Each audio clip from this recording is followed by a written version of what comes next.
I heard Marjorie Taylor Greene out here complaining that the congressional salary isn't enough to live on. It's $174,000 a year. Okay, so there is a lot to say about this TikTok because he makes some excellent points. Every politician in our country should be paid their state's minimum wage. Not a penny more. Not a penny more. Every year they're there, they should get a 1.25% raise. Let them sit there and be told they did a really great job and then go get 30 cents more. You want to represent us? Live like us, right? It's $174,000 a year. Every congressperson gets paid that. All of us are doing our taxes right now. All of us just got our W-2s in the last couple weeks. Open up your W-2 right now. Did you make $174,000 a year? Then why do we have people out here claiming they represent us when they don't live like us? That's what I'm asking. I just want to throw that out there. $174,000 a year to sit in a room and not do shit. So this TikTok by Alex Perlman opens up a discussion that I think happens a lot, but I want to touch on some really important arguments that people very often make when it comes to how much elected officials actually get paid. Now, the first is the people who say that, oh no, you see, it's good that elected officials get paid as much money as they do, because in that way, they won't be easily swayed by like corruption. You know, we want to make sure that they're comfortable so they can't be bribed. And to those people I say, are you living in real life? Do you live in the real world today, the same one that we're all living in right now? Does it seem like the elected officials are unbribable, that they're completely uninfluenced by millionaires and billionaires who dump tons of money into their political campaigns? No. We all know that, of course, that unless there was some sort of strict rule that the only income whatsoever an elected representative was able to get was specifically and directly from whatever money they got as an elected official, then obviously these people will be incredibly bribable. In fact, in some ways, making people rich isolates people from the poverty that exists in the world, and specifically in the United States today.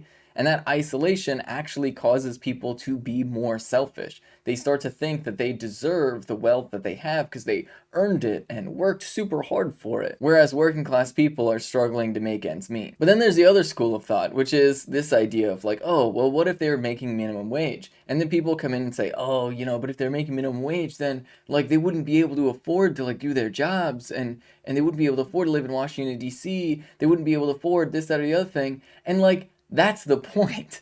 The point is that if they were making minimum wage, they couldn't afford anything just like everybody else. That they would share the same material reality that regular working class people have. And I know a lot of people say, oh, but you know, they need to be these full-time professionals and this, that, or the other thing.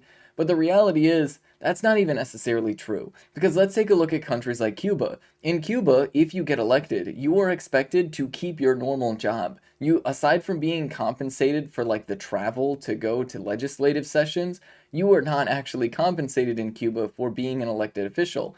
And the whole idea behind that is that not only should you be receiving the wages of average people, but you also should just have a regular job like everybody else and truly continue to be a part of the community. Because fundamentally, the idea that we constantly all the time need to be passing laws is just kind of silly. I mean, that's why most states have legislative sessions that are short periods of time. Like in Minnesota, it's only like 3 or 4 months. And so we recognize that a law doesn't need to be passed every single day, and that elected officials should be a part of the community and responsive to people's needs. And I think a part of that means making sure that they're working regular jobs just like everybody else, so they don't feel separate or above the rest of society. And so really, there's a lot of different ways to organize like how elected officials get paid. Theoretically, if elected officials got paid well above the average salary, but were specifically restricted in the sense that that was the only income they were allowed to take, it might be a completely different story. But that's not the situation that it is in the United States. Not only elected officials are highly paid, but also whenever they're done being in office, very often they take these lobbying jobs that are incredibly lucrative, or they work in the media in these incredibly lucrative positions. And fundamentally, that makes our political system very easily corruptible. But then this also opens up the question of how campaigning is done. If you look at campaigning in socialist countries like China or Cuba, for example, the campaigning is relatively simple, where quite literally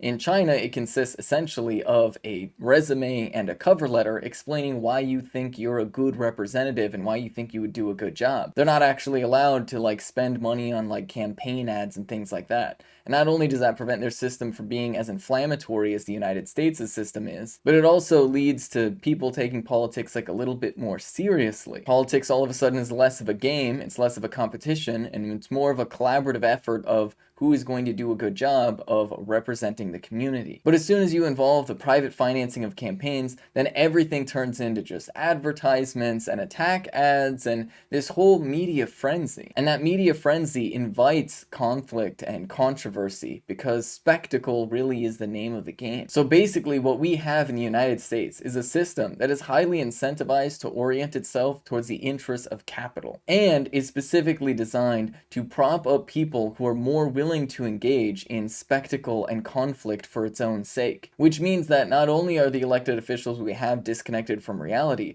but they are actually among the most disconnected among wealthy individuals, because they are the people who are the most willing to engage in this absurd spectacle. So whether or not elected officials get paid nothing, get paid minimum wage, or get paid a lot of money but aren't allowed to get money from anywhere else, what we do know for certain is that the way that elected officials get paid in the United States today is probably one of the absolute worst ways to do it.